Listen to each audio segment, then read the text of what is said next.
السلام علیکم ورحمۃ اللہ وبرکاتہ۔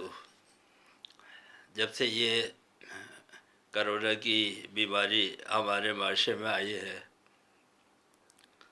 ایسا معلوم ہوتا ہے لوگوں کے عقائد اور ایمان کمزور ہو گئے۔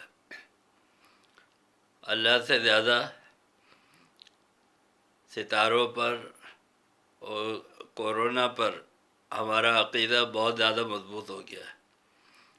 یہ بات یاد رکھیے کہ جو ہونا ہے وہ تو ہوگا، اور کسی کو اس کے وقت سے پہلے موت نہیں آئے گی۔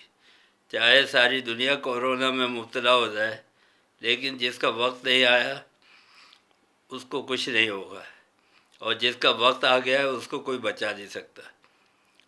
تو جو ہونا ہے اللہ کی مشیت سے، اس کو کوئی روک نہیں سکتا۔ تو لہذا اللہ تعالیٰ سے رجوع کرنا چاہیے۔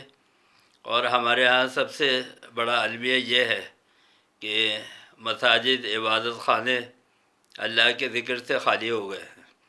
مساجد پر ہمارے اعمال کی وجہ سے پابندیاں لگ گئی ہیں، اور اللہ تعالیٰ فرماتا ہے کہ لا تقوم الساعۃ حتی ومن یقال فی الارض اللہ اللہ۔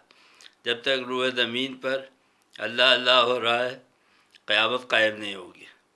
اس کا مطلب یہ ہے کہ اس بات کی نشانی اور علامت ہمارے سامنے موجود ہے کہ چونکہ اللہ کے ذکر کو روک دیا گیا ہے، مساجد خالی ہو گئی ہے، تو قیامت قریب ہے۔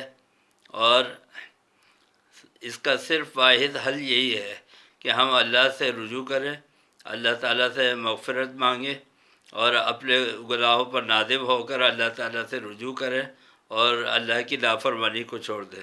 وآخر دعوانا الحمد للہ رب العالمین۔